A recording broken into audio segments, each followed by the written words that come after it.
Are you looking to expand your aesthetic practice and attract high-quality new patients? Discover the power of digital marketing in growing your practice with a personalized strategy session. Join Ryan Davies, Equa's marketing director, for an exclusive 90-minute meeting. Ryan and his team will invest hours prior to your session, crafting a customized marketing plan tailored specifically for your practice. This invaluable opportunity comes at no cost to you, with no commitments attached. Schedule your meeting with Ryan today by visiting www.businessofesthetics.org/MSM and take the first step towards transforming your practice with the potential of digital marketing. You're invited to join our exclusive monthly webinar brought to you by the Business of Aesthetics community. Don't let this chance slip through your fingers. Secure your spot now for a game-changing experience. Register for free on our homepage at www.businessofesthetics.org and get set to transform your strategies. You are listening to another episode of the Business of Aesthetic podcast series, brought to you by our gold sponsor, Equa Marketing. If you would like to network and share your experience with our podcast guests and other aesthetic industry professionals, join our Facebook or LinkedIn communities by searching for Business of Aesthetics. Prepare to be inspired as we introduce Ryan Davies, an esteemed professional and seasoned digital marketing advisor at Equa.com, renowned for his expertise in sales and marketing psychology. Ryan possesses a wealth of experience collaborating with companies and political campaigns. He profoundly understands the intricacies of consumer behavior and how it influences purchasing decisions. As a certified Sandler sales and challenger expert, he brings a unique perspective, employing innovative sales techniques that drive tangible results. Without further ado, let's dive in. Welcome, everyone, to another captivating installment of the Business of Aesthetics podcast show. I'm Ryan Davies, your co-host at the heart of the Business of Aesthetics community and podcast. Before we immerse ourselves in the riches of today's episode, I want to express my profound gratitude to all of you, our incredible listeners from across the United States and all across the globe. It's your willingness to embrace and share this podcast and your invaluable insights and experiences that have collectively transformed our community into a thriving epicenter of wisdom and innovation. Your unwavering dedication is the cornerstone of our success, and we cannot thank you enough. And with that, we are going to dive right into our main topic today, Shaping the Future, Dr. Bruce Katz on cutting-edge body contouring. And, you know, I always get really excited when we bring in amazing guests. Dr. Katz, thank you so much for joining me here today. I'm not sure we could tee up a better guest for our for our audience in this area. So thank you for being here. Really appreciate it. My pleasure, Ryan. It's great to be with you again. Wonderful. Of course. For our audience, I'm going to give you a little bit of background of why I'm so excited to have Dr. Katz with us today. So Dr. Bruce Katz, a clinical professor of dermatology at the Icahn School of Medicine at Mount Sinai and an attending physician at Mount Sinai Hospital. He is recognized repeatedly by New York Magazine as one of the best doctors in New York, and Dr. Katz is a prominent figure in the field of dermatology and across aesthetics. He is frequently featured on national and international news shows.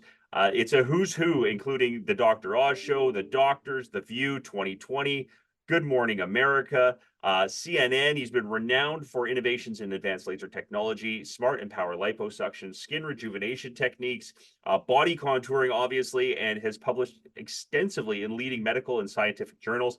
And when he's not doing all of those amazing things, he's actually also regularly lecturing at medical symposia across the United States and around the world.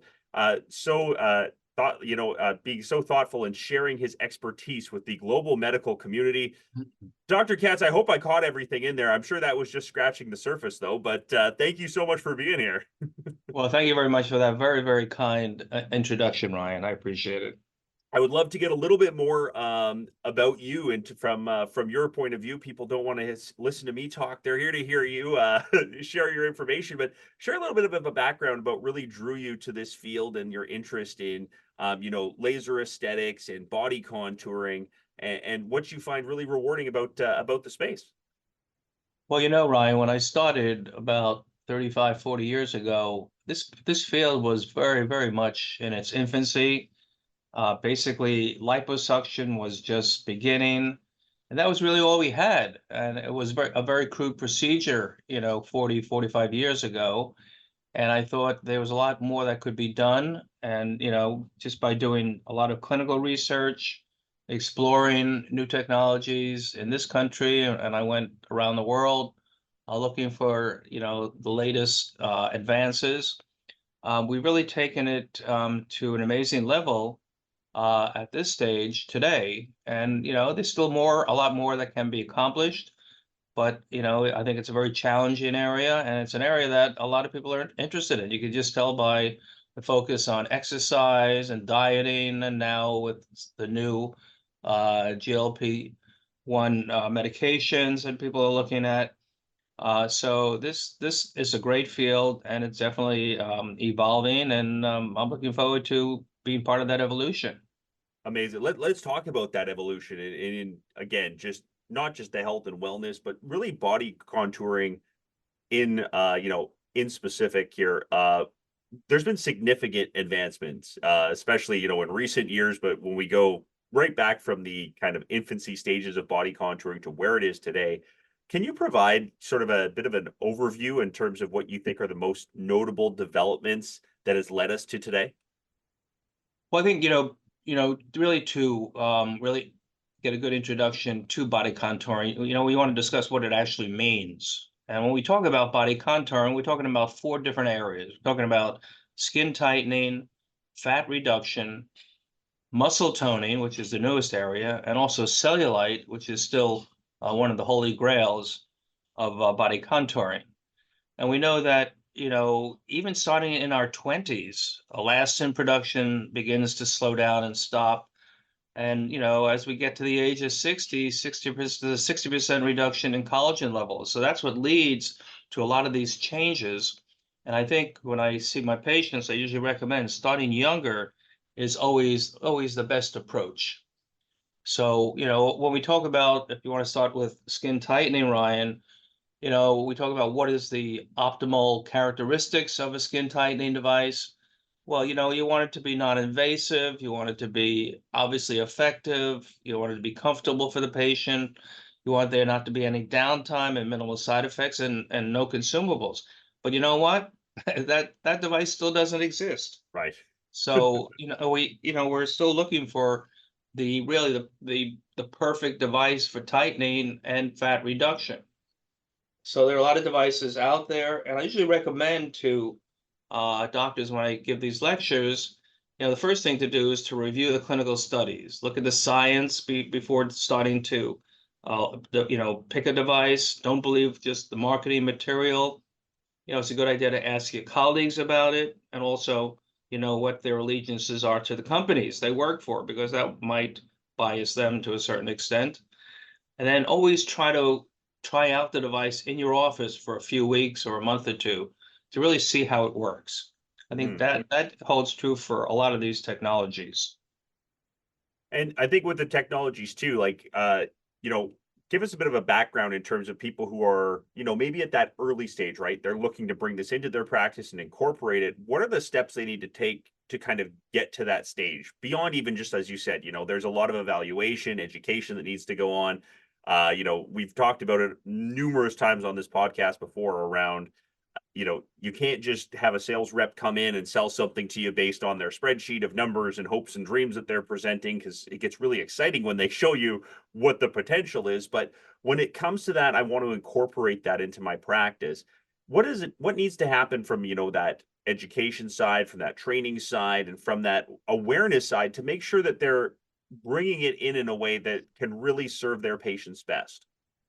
Well, I think first of all, you want to know what your clientele is, what types of patients you have, and then, look for the device that will really work for the majority of those patients. And when you're looking at these devices, first of all, you want to find out how effective it is, that specific device you're looking at, how many sessions are required, how long is each treatment, how large an area can you treat, whether it'll be painful, you need to add analgesia to the treatment. An important thing to consider also, Ryan, is whether you can delegate it to your staff, because that'll save you a lot of time while they're treating the patients with these devices. You can be seeing other patients. I think that's obviously a very important consideration, as well as safety and whether there's a recovery time. And consumables, you're paying, tens of thousands of dollars for the device itself.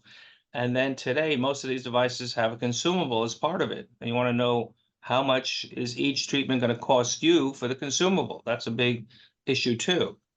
And obviously the cost of the device itself. So those are the major factors I tell doctors to look for when you're evaluating these technologies, and then obviously making sure that these are going to be popular for your patient population. It's not just going to sit there and become a coat rack because there's no demand for it. Right.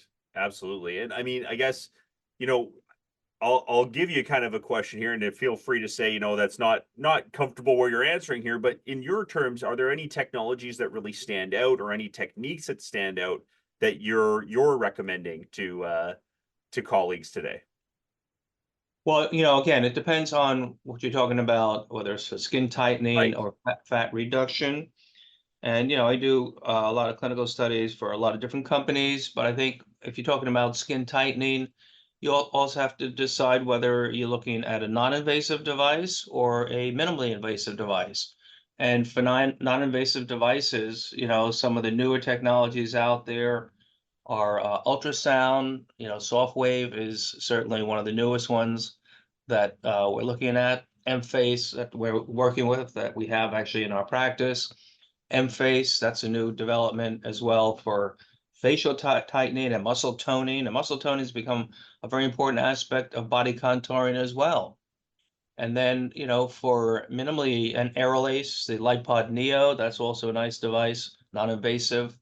It has a lot of other indications as well for skin tightening and treating other issues too. And then we're talking about minimally invasive. I think, the major ones that I find most effective in our practice are Body Tighten, Face Tight. And that requires going under the skin, under local anesthesia for tightening. And if you're talking about fat reduction, that's an area that's very popular too. You have devices such as M-Sculpt Neo that works really well. You get muscle toning and the most in terms of the amount of fat reduction for those treatments. And then muscle toning alone, that's a big area to tone muscles. Now you can tone muscles from the face down to your calves. And that again is M-Sculpt Neo. Cellulite, I think is still, like I mentioned earlier, the holy grail. That's still a very challenging treatment for that. I think we're still looking for the optimal treatments, but there are a number of devices. What I find most effective in our practice is cellulase. That's a laser, again, minimally invasive for treating cellulite. But hopefully there'll be new technologies out there that are non-invasive or injectable that will really improve cellulite. And those are sort of what we look at and we treat our patients with today. That's perfect. So when you're doing kind of that first step here, right? Because again, like you said, there's invasive versus non-invasive. There's a lot of different, even within each of the categories, there's subcategories, and then there's step downs. How are you kind of ensuring patient satisfaction in your practice and introducing these new techniques to be able to, understand exactly, the right fit for each patient and be able to ensure that they're getting those, the results they're looking for, and they're not going to walk away, either with inflated expectations or, realistic outcomes, really? Well, you hit the nail on the head there, Ryan. You want, first of all, make sure people will have realistic expectations. Some people come in and say, I want to have this device for this particular condition I have. And, they've read about it in social media or in a magazine or on TV, and it's not the right device for them. They think they need to have skin tightening when they need to have fat reduction, or vice versa. Or they have cellulite, and, skin tightening alone is not going to work. So, you want to, first of all, make them understand what the issue is, that, they have laxity in the neck. And that might be just skin tightening that they need in the neck area. And they think, they have fat there, when it may look like they have fat, but they have no fat. It's just a lot of loose skin. So you have to educate them as to what is the major issue here. And then, I usually give them a number of different options, whether they want something non-invasive or, something that's always going to require multiple sessions, like as I mentioned earlier. So they have to be prepared to come to the office, a good number of times, 3, 4 times sometimes or more, for the non-invasive treatments. There's the other alternative, which is minimally invasive, that requires, local anesthesia and some downtime. Not a lot, a day or two in most cases, whether it's for skin tightening. We still do smart lipo, which is, liposuction, I think still is the gold standard for fat reduction, but that's going to require some downtime. But that's usually just one treatment. So you have to really explore with them what approach works best for them in terms of their business and social life, and what, then you can decide which path to go down. Amazing. I think that's a perfect description, right? Is making sure you understand and driving them. And we see that all the time now, right? People hear something or see something, or they go to Dr. Google and they've got their, okay, here's my roadmap coming forward for you. And you go, just take that step back and put them back to say, look, let's just make sure that we're doing the right thing here. I think you've probably spent a little more time than your patients in this area. So it's easy to kind of take them out of that moment, or maybe it's not as easy, it could be a challenge to do it, but it's important to take them out of that moment and kind of reset those expectations. You mentioned before, and this is something I really want to touch on, is when kind of back towards the intro, you mentioned about the idea of starting sooner, right? And making sure that people are aligned properly, and just again with the science behind how the body works and what's being produced and not being produced at certain life stages. Are you seeing a different trend in terms of demand for body contouring treatments? And do you find that there's a specific demographic that's driving this area of the market today? Well, I think, certainly people have become a lot more educated about the various technologies for skin rejuvenation and body contouring in general, just from reading it on social media or other sources, or watching their favorite celebrities talk about it. And I think always starting earlier, obviously making sure that they need it, but if they just begin to have a little, say for example, a little loose skin on the abdomen, you can start with a non-invasive device there and tighten that area, rather than waiting years to let it progress to a lot of loose skin, where that non-invasive device at that point is not going to be very effective and they need to do surgery. So I think, doing these things earlier, and we're seeing the same thing with injectables, to tell you the truth, Ryan, like a lot of younger people coming into their 20s and 30s that have, botulinum toxins or Botox, because they're beginning to see, very early wrinkles, from being in sun tanning parlors when they were teenagers or baking in the sun. And, treating them earlier on usually prevents them from needing more aggressive treatments later. That's what has been my experience. And it's like, prevention for skin cancer. If you start early with, sunscreens and, preventing sunburns so that you don't get the premature aging, you're not going to need more aggressive treatments later on as well.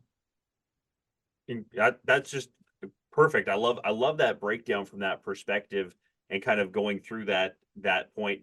Now, you brought up injectables there, and this is kind of something I want to bring up in terms of, the market aspect of it as well. Is I like to think, and maybe, you might disagree with me, but injectables has become a bit commoditized now, right? It's a lot more readily available. It's a race to the bottom in pricing. People tend to have a really hard time differentiating between providers and different different people that they should go to. Are you seeing that same thing in the skin rejuvenation, body contouring spaces as well, starting yet? Or is this still kind of specialized enough, or are people still looking to expertise more here that they're able to sort of escape that for now, I guess? Well, you raise a very important point there, Ryan. Certainly you're absolutely right in terms of the commoditization of injectables, whether it be toxins or fillers, because everyone and their mother-in-law are injecting things in medical spas and salons, dental offices, etc. The backs of cars now, yeah, right? Like it's right, exactly. And I think it's not at that stage yet in body contouring, because that does require, first of all, a lot more expensive devices. yes, You're talking about 60 to 80 or $100,000 and up to 350 or $400,000 per device. So I don't think the typical dental office or medical spa can really afford those. So you don't really see, and they can buy injectables from any of these companies for a few $100s. So right. that's a big difference in entry for doing those treatments. But it's beginning. We do see some of these laser companies, the laser chains, having one or two devices. But the problem with that is that they use it to treat everything. So they may have a skin tightening device, but in order to make the money back that they're paying monthly on their lease, they use it to treat it for fat. They use it for cellulite. They treat it for muscle tone, even though it doesn't really work for those indications. They're using it in a gun, sort of a shotgun approach, which leaves a lot of patients very unhappy with the results because they're not using the right device. Right. In our practice, we have over 50 lasers and energy-based devices, so we have the right devices for every specific indication. But that's not the case in a lot of these other offices, even dermatologists or plastic surgery offices, where their focus really isn't on body contouring, but they buy a few devices and they spend hundreds of thousands of dollars on them. So they try to use them even for indications that are not exactly correct for that device. So that's where it is, I think, in the early stages, and hopefully it won't progress too quickly beyond that. We Yeah, hope. absolutely. Yeah, like you said, you see it. That's a great. I mean, in this case, it's kind of a great barrier to entry in some cases, right? To make sure that the right people have it in their hands with the right training and expertise behind them and things like that. I'm sure Well, you right, also and then. you raise a very good important point there, Ryan, because what happens often is that because they're not using the right device for that particular indication, they get side effects, and they can have Right. burns or scarring because they're not either properly trained to use it or they're using it for the wrong indication. And it's important to understand that every patient isn't the same. And usually, I give a lot of doctors tips for treating different types of patients because, for example, younger skin responds better than older skin to a lot of these technologies. Sun damaged skin responds worse than non-sun damaged skin, so you have to be careful there too. And then, older people who have thinner skin are at higher risk for side effects than younger people who have thicker skin, and they can develop burns or, bruising because their thin skin doesn't, really have the cushioning of fat that they can respond better to that technology. So, I always recommend that not only do you have the right device, but also make sure that you have the right device for that specific patient and customize it there too. And I'd be willing to wager that you get um, patients that come in to see you that didn't get the results they wanted elsewhere or have issues from results that they got elsewhere, like you said, side effects or something that happens, as well as just patients who are coming in, as you mentioned before, with misconceptions or misinformation about these procedures. How do you address something like that when it happens to be able to kind of course correct? Well, we do see a lot of people who come in who've had, side effects from treatments elsewhere. And, I think it's always important, first of all, to, understand what they had done, understand what kind of treatments, what they were trying to, what kind of indication they were trying to improve, and then try to correct the problem. I think it's also important not to cast aspersions on the other, treating practitioners. I think, everyone can have side effects. So, but if you properly train, they're going to be at the minimum. Right. But I think it's important to try to do your best to correct the issue and hold their hands while you're doing that, because it's very frustrating for our patients who are dealing with side effects like that. So I always try to be as reassuring and as compassionate as possible to help them along until the problem is improved.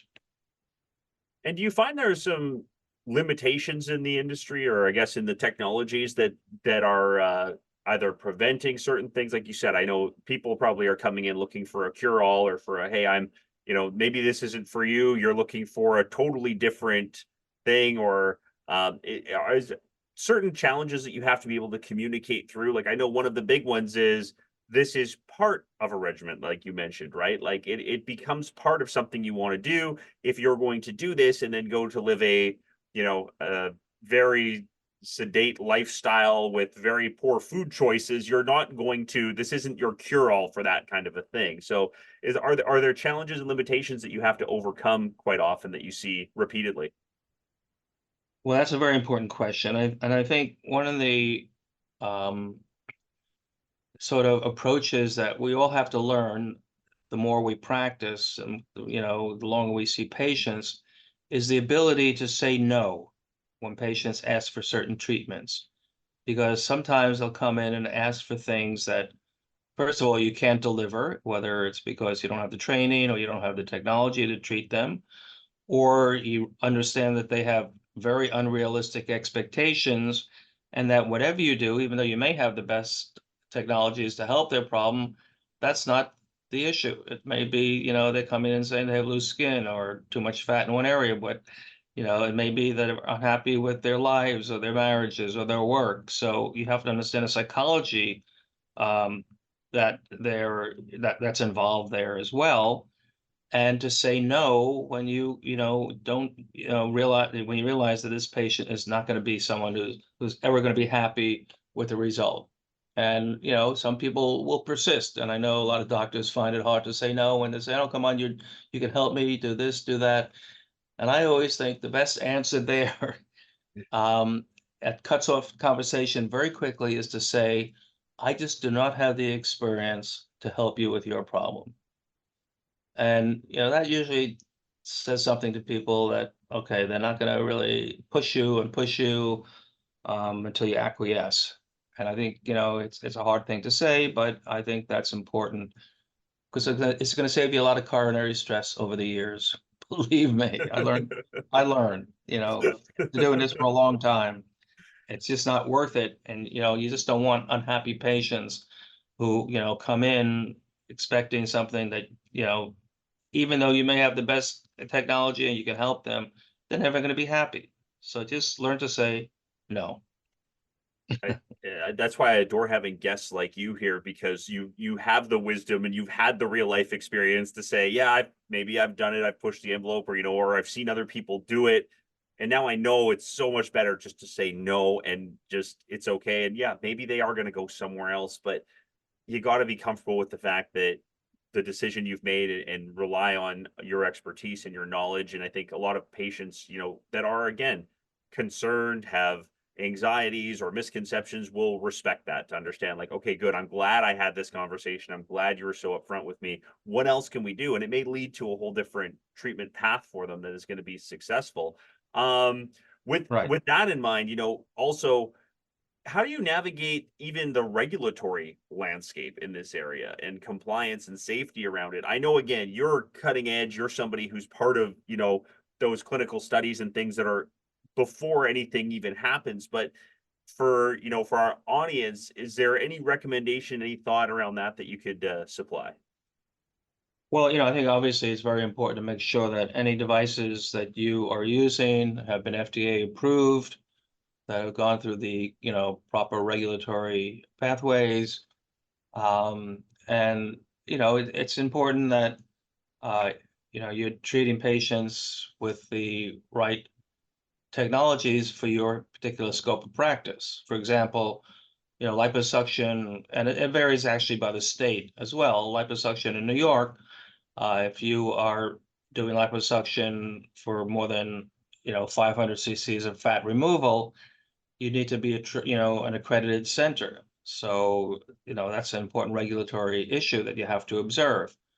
If you're doing liposuction and you're taking out less than 500 cc's, you don't need to be an accredited center. But we do a lot of liposuction in our practice, and we've been doing accreditation through AAAC, HC, um, since probably the last 20, 25 years. And we get surveyed every 3 years in order to keep up, specific, things that need to be done in our practice that meet the criteria very similar to hospitals. So it's important to observe any regulatory requirements for whatever procedures you're doing. That's critical.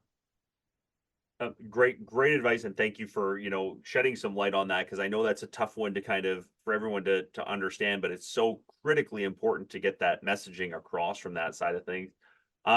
And again, as somebody who is part of a lot of these great, the studies that are happening and right on the cusp of what's coming here, what can you share around, is exciting innovations? You touched on a little bit before, but innovations and developments that are on the horizon in this field. And what do you think will really, pardon my pun on it, but shape the future of this field? Well, I think, like I said, there are certain criteria for the optimal technology for, say, skin tightening or fat reduction that we haven't met yet. So I think, as these new technologies coming out, we're certainly getting closer and closer to the ideal. We're not there yet. But, for example, there was an injectable for treating cellulite. There are injectable, unfortunately, that's no longer on the market. But there are new injectables coming out for fat reduction that may have greater benefits than existing ones on the market. Newer technologies for skin tightening, also for muscle toning. So, every year we see something, new or some improvements on devices we already have. And that's what keeps this field so exciting.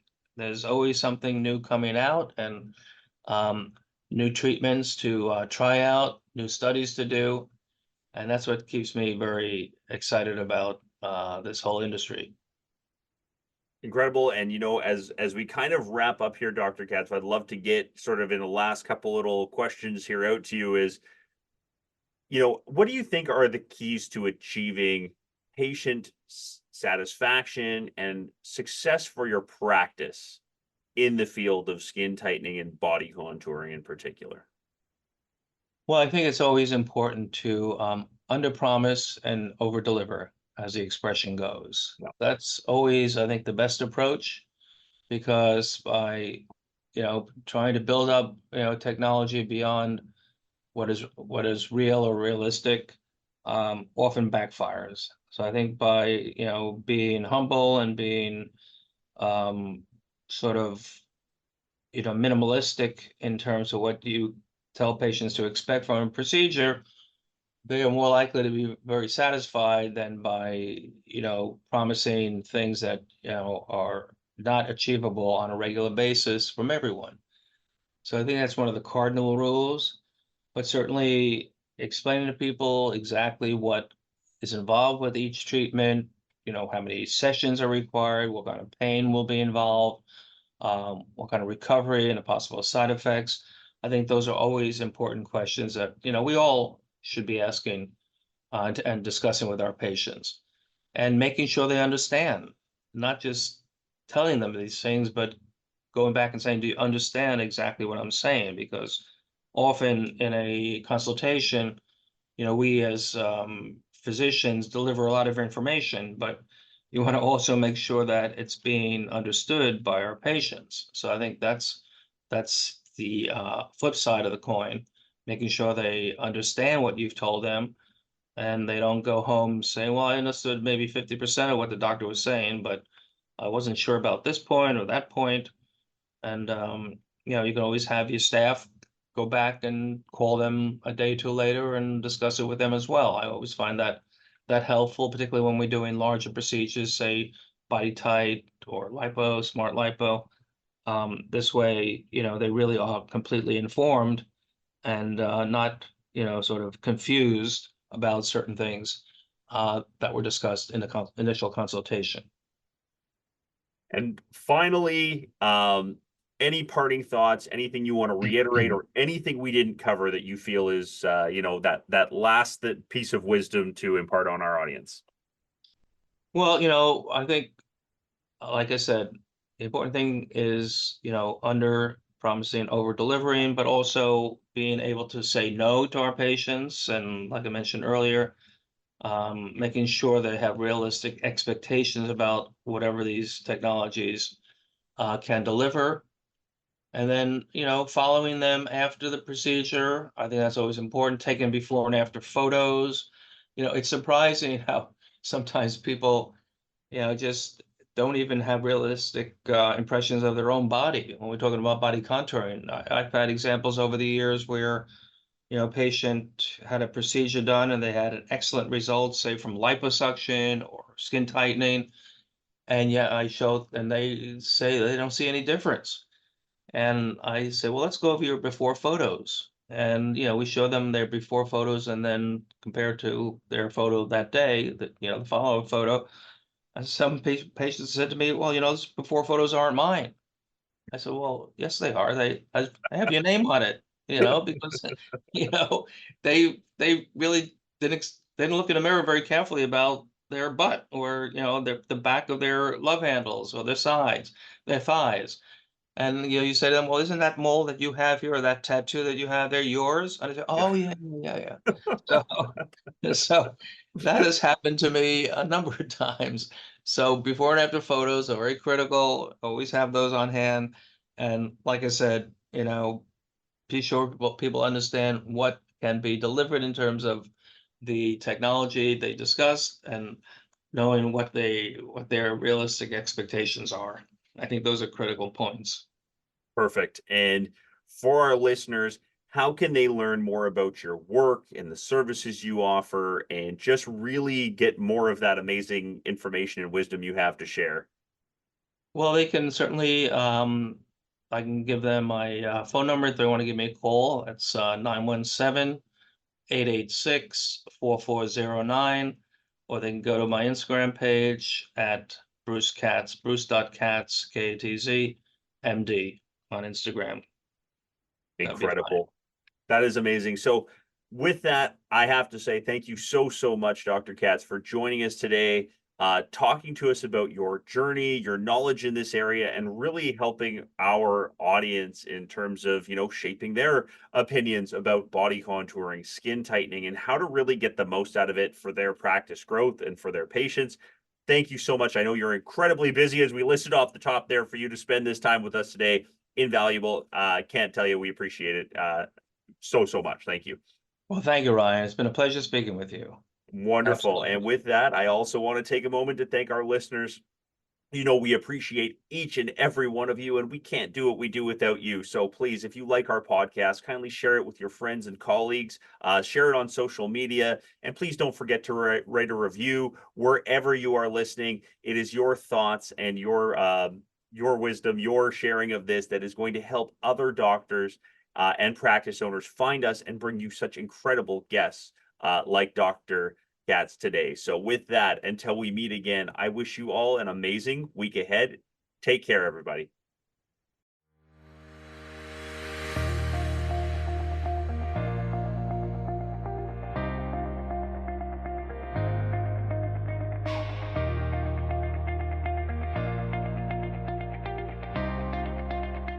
Thank you for joining us this week on the Business of Aesthetic podcast series brought to you by our gold sponsor, Equa Marketing. Would you like to join our growing group of aesthetic industry experts and get featured on the Business of Aesthetics podcast?